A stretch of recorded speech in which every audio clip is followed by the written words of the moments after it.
Halo teman-teman semua, kembali lagi bersama dengan saya Eko Oliver Lapusakau dengan NIM 2103020079 kelas 1C Prodi Ilmu Administrasi Niaga, Fakultas Ilmu Sosial dan Ilmu Politik, Universitas Nusa Cendana Kupang tahun 2021-2022. Pada kesempatan kali ini saya akan mereview buku tentang Introduction to Sociology. Untuk itu, mari simak beberapa materi yang akan saya sampaikan. Apa itu sosiologi? Sebuah kamus mendefinisikan sosiologi sebagai sistematis tentang masyarakat dan interaksi sosial.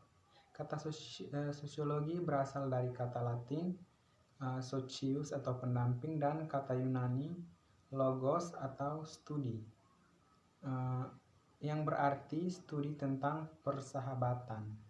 Sementara itu adalah titik awal untuk disiplin, sosiologi adalah sebenarnya jauh lebih kompleks. Ini menggunakan banyak metode berbeda untuk mempelajari berbagai materi pelajaran dan untuk menerapkan studi ini ke dunia nyata. Sosiologi pun mempelajari semua aspek dan tingkatan masyarakat. Apa itu masyarakat dan budaya? Masyarakat adalah sekelompok orang yang anggotanya berinteraksi, tinggal di area yang ditentukan, dan berbagai budaya. Budaya mencakup praktik bersama kelompok, nilai, dan keyakinan. Seorang sosiolog mungkin menganalisis video orang-orang dari masyarakat yang berbeda saat mereka membawa pada percakapan sehari-hari untuk mempelajari antara percakapan sopan dari budaya dunia yang berbeda. Imajinasi sosiologi. Frank Mills menyebut imajinasi sosiologi kadang-kadang juga disebut sebagai lensa sosiologi. Atas perspektif sosiologi, Mills mendefinisikan sosiologi sebagai bagaimana individu memahami sendiri di masa lalu orang lain dalam kaitannya dengan sejarah. Sejarah sosiologi. Sejak zaman kuno, orang telah terpesona oleh hubungan antar individu dan kelompok. Masyarakat tempat mereka berada, banyak topik yang menjadi pusat kerjasama sosiologi modern dipelajari oleh filsuf kuno. Banyak dari pemikir awal ini dimotivasi oleh keinginan mereka untuk menggambarkan masyarakat yang ideal. Pada abad ke-18, para filsuf zaman pencerahan mengembangkan prinsip-prinsip umum yang dapat digunakan untuk menjelaskan kehidupan sosial. Pemikiran seperti John Locke, Voltaire, Immanuel Kant, dan Thomas Hobbes menanggapi apa yang mereka lihat sebagai penyakit sosial dengan menulis topik yang mereka harapkan akan mengarah pada pembaruan. Bapak sosiologi. Istilah sosiologi pertama kali diciptakan pada tahun 1780 oleh penulis esai Prancis Emmanuel Joseph Sieyès dalam naskah yang diterbitkan Faure et al. 999. Pada tahun 1838, istilah ini diciptakan kembali oleh Auguste Comte. Comte awalnya belajar untuk menjadi seorang insinyur, tetapi kemudian menjadi murid dari filsuf sosial Claude Henry de Bourbourg, Comte de Saint-Simon. Mereka berdua berpikir bahwa masyarakat dapat dipelajari dengan menggunakan metode ilmiah yang sama dan digunakan dalam ilmu alam. Comte juga percaya pada potensi ilmuwan sosial untuk bekerja menuju perbaikan masyarakat. Menciptakan disiplin. Pada tahun 1873, filsuf Inggris Herbert Spencer menerbitkan The Study of Sociology, buku pertama dengan istilah sosiologi. Dalam judul, Spencer juga menolak banyak filosofi Comte sebagai teori perjuangan kelas Karl Marx dan dukungannya terhadap komunisme. Sebaliknya, Dia menyukai bentuk pemerintah yang memungkinkan kekuatan pasar untuk mengetuk dan mengontrol kapasitas. Karyanya mempengaruhi banyak orang sejak awal sosiologi, termasuk Emile Durkheim. Durkheim membantu membangun sosiologi sebagai disiplin akademis formal dengan mendirikan Eropa pertama Departemen Sosiologi di Universitas Bordeaux pada tahun 1897. Durkheim berusaha menunjukkan keefektifan antara penelitian sosiologi ketika dia menerbitkan sebuah karya berjudul Suicide. Durkheim memeriksa statistik bunuh diri di berbagai distrik polisi untuk perbedaan penelitian antar komunitas Katolik dan Protestan.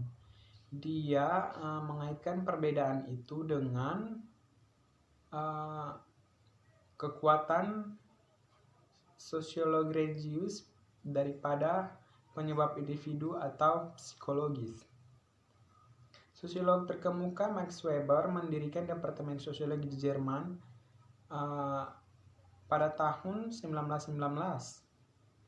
Weber menulis tentang banyak topik yang berkaitan dengan sosiologi, termasuk perubahan politik di Rusia. Bekerja mempengaruhi masyarakat. Apa yang merupakan keluarga khas di Amerika telah sangat berubah selama beberapa dekade terakhir. Salah satu perubahan yang paling menonjol adalah meningkatnya jumlah ibu yang bekerja di luar rumah. Sebelumnya dalam masyarakat Amerika Serikat, sebagian besar rumah tangga keluarga terdiri dari satu orang tua yang bekerja di luar, dan yang lainnya menjadi penyedia pengasuhan anak utama. Karena peran gender tradisional dan struktur keluarga ini biasanya ayah bekerja dan ibu yang tinggal di rumah. Kuantitatif penelitian menunjukkan bahwa tahun 1940 hanya 27% dari semua wanita yang bekerja di luar rumah.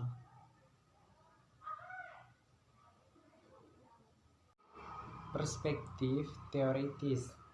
Sosiologi mempelajari peristiwa sosial, interaksi, dan pola. Mereka kemudian menggabungkan teori untuk menjelaskan alasannya ini terjadi dan apa yang dapat dihasilkan darinya. Dalam sosiologi, teori adalah cara untuk menjelaskan berbagai aspek interaksi sosial dan untuk menciptakan proposisi yang dapat diuji tentang masyarakat. Misalnya, pada awal perkembangan sosiologi, Emile Durkheim tertarik untuk menjelaskan fenomena sosial bunuh diri. Dia mengumpulkan data tentang sekelompok besar orang di Eropa yang telah berakhir kehidupan mereka. Ketika dia menganalisis data, dia menemukan bahwa tingkat bunuh diri berbeda di antara kelompok yang berbeda.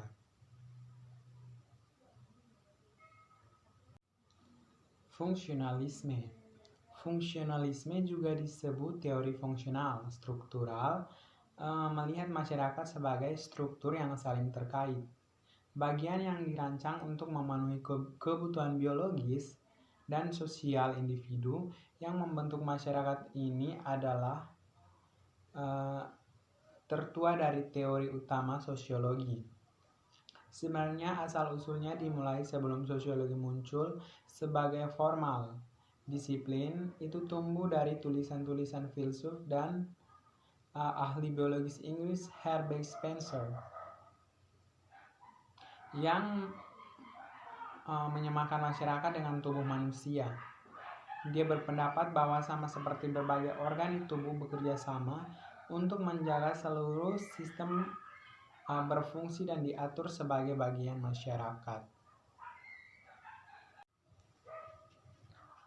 Durkheim percaya bahwa individu membentuk masyarakat, tetapi untuk mempelajari masyarakat, sosiolog harus melihat dan melampaui individu untuk fakta-fakta sosial.